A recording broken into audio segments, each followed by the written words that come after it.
Io vorrei ringraziare l'assessore Calzavara e i colleghi per le precisazioni. Mi fa anche piacere che la mia correlazione sia sempre argomento di discussione. Io, vede, Assessore, non metto assolutamente in discussione quanto fatto fino a qui dalla Regione del Veneto. Sebbene si possa fare, o meglio, si sarebbe potuto fare di più, come per esempio altre regioni hanno fatto. Ma dico che rispetto a ciò che è stato fatto ci si poteva aspettare qualcos'altro. Le faccio un esempio molto concreto. Avete costruito un bando per i contributi a supporto delle piccole e piccolissime imprese per il commercio e per i servizi.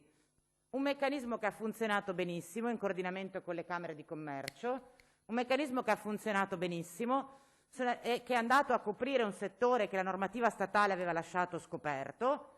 Ci avete messo anche un po' di risorse, peccato che delle domande giunte e autorizzate sono state liquidate soltanto il 50%.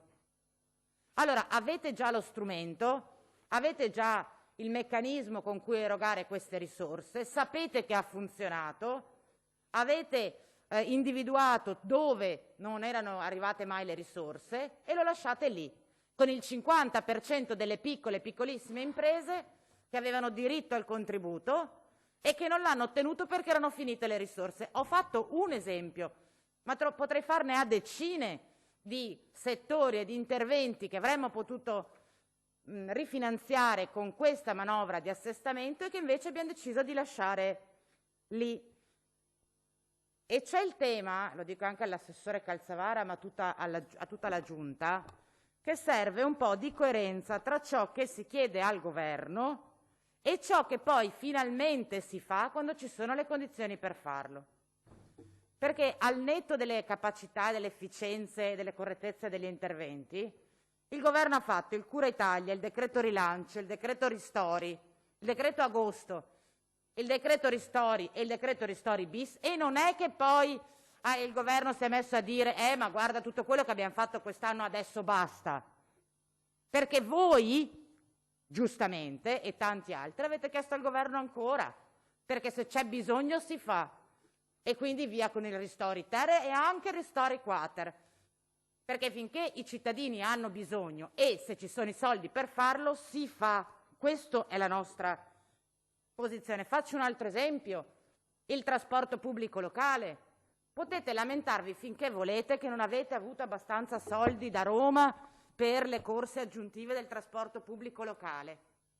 Dopodiché, però, siccome siete legislatori regionali, finite di lamentarvi, mettete le mani nel portafoglio e se davvero il problema è solo di risorse, le mettete voi e garantite alle studentesse e agli studenti veneti di poter tornare a scuola in sicurezza. E non serve l'autonomia, servono i soldi. I soldi. Lasciamo parlare la collega, grazie. E siccome servono i soldi, e questa volta i soldi ci sono, bisognava decidere come spenderli. Aggiungo che questi 29 milioni non sono il risultato di uno sforzo di risparmio che questa amministrazione ha messo in campo. Non è che arriviamo a questo assestamento perché abbiamo evitato gli sprechi o costruito le condizioni per concentrare le risorse e averne a disposizione. Abbiamo questi 29 milioni per il 2020 grazie a un'operazione prettamente finanziaria che ci ha consentito di svincolare delle risorse che erano bloccate in un fondo, in una sorta di riserva. E allora, se è un'operazione meramente finanziaria, se arrivano questi soldi senza quasi che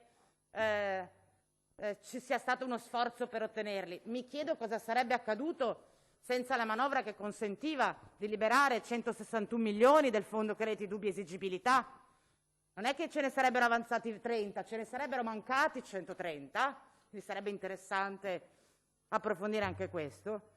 Con questi 30 milioni noi avevamo due strade davanti, entrambe legittime. Una è quella che ci proponete voi, una è quella che avremmo realizzato noi se fossimo state al vostro posto. La prima è purtroppo per i veneti in questo momento è così, ha ragione.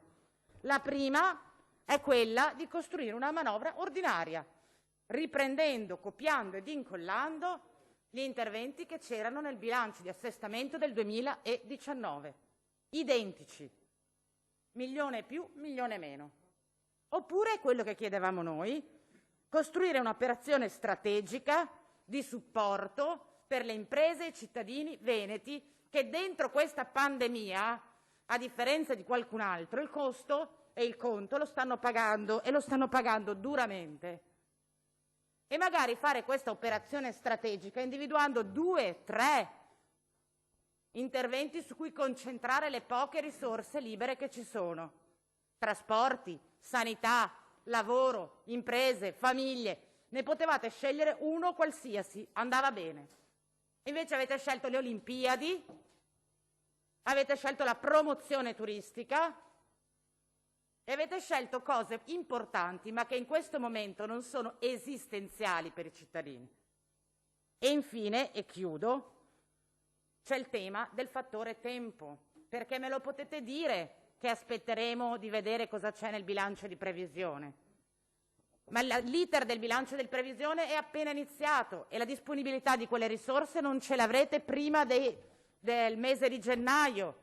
E in questo mese e mezzo le imprese che sono chiuse, i commercianti che non vendono, gli operatori turistici che non lavorano, aspettano la sessione di bilancio della Regione del Veneto.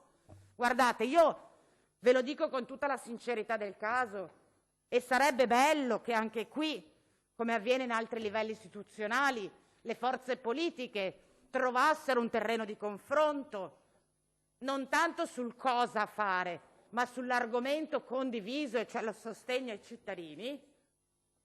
Io ve lo dico, a nostro giudizio una manovra economica come quella che ci proponete oggi, non dico che sia dannosa, è inutile, non dà nessun supporto alle vere emergenze che noi vediamo e che negli interventi abbiamo cercato di raccontarvi. Quindi, ripeto, un conto è non essere nelle condizioni di fare, ma quando si decide di non fare c'è una responsabilità di cui è giusto assumersi il peso.